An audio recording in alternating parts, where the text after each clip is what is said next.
Alright, how is everybody doing? This is Lucas the Dukas, and we are once again checking out several different mods, ships, and a really cool station available on the workshop. But before we get into all that, my friends, we've actually managed to trap a happy constipated bear in this gyrosphere type creation. So if there's one way to trap the bear, this might be one of them. But besides working on your average bear trap, we're going to be checking out the station. We're going to be checking out a couple ships, but first on the docket, we're going to be checking out a very impressive atmospheric sort of workman's vessel.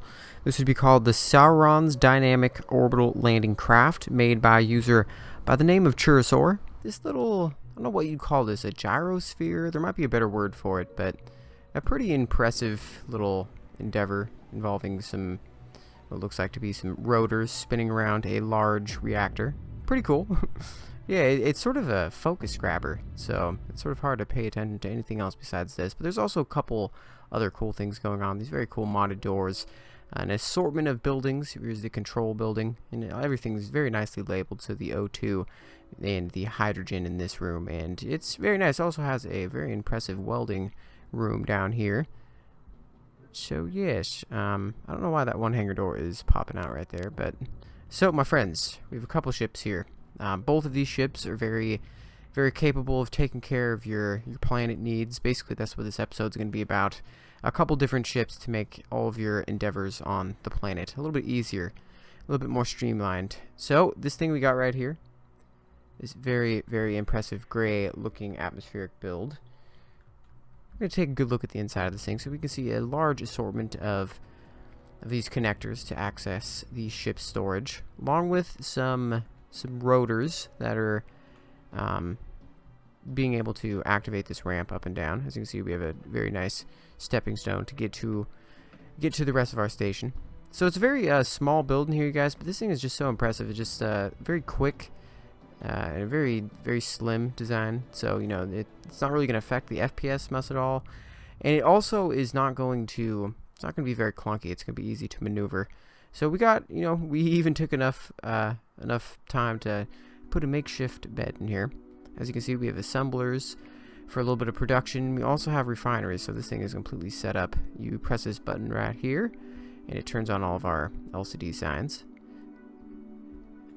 So yes, here's the front. We have a very impressive sort of graph up here, along with our bearings, and looks like we're booting up, so our hydro tank charge and also our reactor charge. This thing is damn quick, and I like how the cockpit is sort of like overlooking where you're going to be doing a bunch of your work. So a very capable machine right here.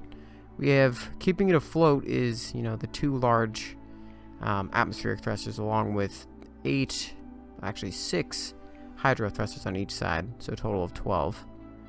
And yeah, it's not a very protected design, but it does also have a little bit of defenses. So if you were floating this above a place you're trying to work on, maybe there were some aliens of some kind, or more realistically, maybe a spider or two. So yeah, a couple seats in here. So there's, you know, a little bit of room for a passenger to tag along here and maybe check out some of the stats as you're rolling around. So yes, not a very big vessel, but it is so small and so capable of getting in tight spots and very quick. Very capable ship here. And now we are going to move on to the Night Crow. This glorious blue looking ship. I'm a big fan of the overall design of it. It looks very stealth, almost like a stealth bomber of some kind. So it doesn't have an incredible amount of weaponry, but it is effective as hell for what it's actually meant to be, which is sort of like a cargo vessel of some kind. So the other ship is more focused on, I would say, like a construction project of some kind. Maybe if you're trying to get into a tight space, or if you're trying to colonize a little bit of a harder spot. This one is more for just transferring just a massive amount of resources. So it has a good amount of cargo containers. It doesn't have a refinery. It does have an assembler though. And just the overall design of it looks really great. And it actually has a pretty impressive cockpit area. We come to the bottom, and this would be one of the main entrances to this vessel. We have a sliding airtight door. And we are greeted with a somewhat compact sort of flight room here. We have a main flight seat, and we also have a bunch of cryogenic chambers, so you can imagine transporting a fair amount of your team members. And we have a hangar door separation that can come down here, so a little bit more added protection for your fellow faction members. So, if we go to the control panel, there's a lot of weird stuff on the control panel here, so I'm not sure what happened, if maybe this is just how he likes to organize his stuff. I don't know what any of this stuff means, so... So as you guys could imagine, this is somewhat of a simplistic, very, very sleek design, so you're going to have to make things very compact in here. As you can see, there's your one assembler with an upgrade module. We also have a large cargo container, because one of the main feature of this thing is be a very adequate cargo transporter. And so we have a small little floor plan here, so it's very tight back here, but we have everything we might need. And you don't really want to overdo it when it comes to the floor plan in here, because it's very, very small ship. The smaller it is, the better it handles. And we're sort of going for a stealth bomber, so we're sort of going for speed and agility over the sheer size of this place. So here is the hangar door coming down. I'm having problems speaking, and so it's just so I'm really having problems speaking. It's a nice addition here. Be able to protect all the people that might be in these cryogenic chambers, or just your crew that's doing some work in here. So let's open this back up. Let's show everybody the agility of this Night Crow, of this very impressive blue and black piece of machinery. Very beautiful out here too. So we're gonna get in this thing. We're gonna activate the thrusters, even though they're already activated, or else we would be on the ground right now. So it's quite a quick ship for how big this is. And as you can imagine, you could also activate the aerodynamic mod to take even more advantage of the actual structure of this thing, the really long wingspan. You look down here, it almost looks like a boardwalk, like circus going on, that giant rotating sphere. So as you guys can see, this thing is big, but it is also very quick and agile. Just looks awesome too. It looks like we did a little bit of damage to the wing there. Almost very stealth bomber-like. In a creative scenario, you could maybe add some type of, like a blueprint, like a blueprint printing system that could drop like actual, like maybe a warhead, blast door block kind of creation or something along those lines, so you could drop little bombs. There are definitely ships like that are out, but it would just be really cool to see just sort of a stealth bomber themed kind of ship like this. I'm not sure if that, I'm not the one who created this ship, obviously, so I'm not sure if that is exactly what he was going for, but it's definitely striking me like some type of very, very advanced aircraft. And the color scheme is very nice as well. I may not have gone for the black and blue, because it's just not... Blue really isn't my favorite color, but honestly, I wouldn't change a thing. It just looks great. So we're going to come in here. We're gonna try to go for a good landing, everybody. We may botch it, and I may have to cut this out, so... If I don't cut this out, then I did not botch it, so... Here we go. Let the inertial dampeners turn off in just about 2 seconds. I'm going to drop it down a little bit. Looks like we did a little damage to the wing. I don't remember doing that. And, it's going to be clean. Look at that.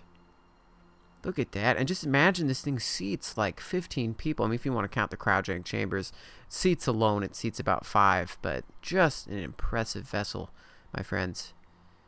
Just the color scheme and the design of it alone is just, gosh darn, beautiful. Oh, okay. Well, we're gonna skim a little bit off the side of my right wing.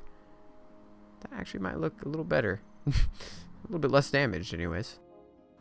So we've seen both the ships, two very impressive and well-built vessels, and now we're going to be checking out this equally impressive station that has just a huge complex of rooms and a very cool rotating spherical gyroscope creation.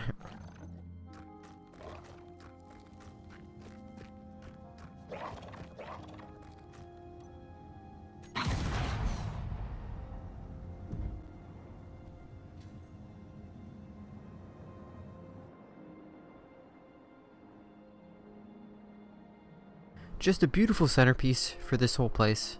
Gosh, it's very soothing to look at. Just watching that thing gradually spinning around. It's actually not very gradually. It's actually quite violent. But we are approaching one of the main entrances to small series complex of rooms over here. Some very impressive mod doors. Oh, I like that sound. So as you all can see, the station Theta, not 100% sure, but it's sort of, as you guys can see, it's sort of a tweak job on some of the spawns. So some of these are actually like original rooms, but a lot of them are, as you guys can notice, it's sort of the original easy starts on the Earth planet and stuff. So, but he did spice them up a little bit. So as you can see, we have some modded doors. I'm struggling to press the engineering room. So there's probably going to be some reactors, maybe the production in here. Come on, man! I can't open this door. Oh, okay, there we go. Had to get very, very close. So sort of a nice gazebo type design, where it's very like the glass ceiling. Oh, we didn't struggle as much with that one. So it's not the most complex inside here. So we have some hangar entrances and some flights going up to the top, and some more doors leading to different sides of the place. So that about does it for this place, my friends. If you enjoyed this video, please support the mod authors in the description. This station is just a wonderful place to check out. A lot of multiple and a lot of clones of different rooms. So I could show you like each and every room, but they're all sort of identical to the last, besides that one sort of center place. And yeah, just an incredible design. I like the little spinning thing in the middle. I mean, a little simple. I like the spinning things, but very long, sort of like a boardwalk type design. Yeah, very, very beautiful. So, my friends, this is Luke the Duke. I'd like to thank everybody for watching. And I'd also like to thank you all for helping me get to 4,000 subscribers. Such a monumental occasion for this channel. And I wouldn't have it any other ways than with all you bros and the space engineer community. I can't even say the name, and I'm trying to preach to the community. The space engineers community is fucking flawless, everybody. I'd like to thank you all for being such beautiful bastards. And once again, if you enjoyed this video, please support the mod authors in the description. This game truly wouldn't be even a fraction of itself without all the help and all the encouragement and all the ideas from this beautiful community. So once again, you guys, this is Luke the Duke, and good night and good luck.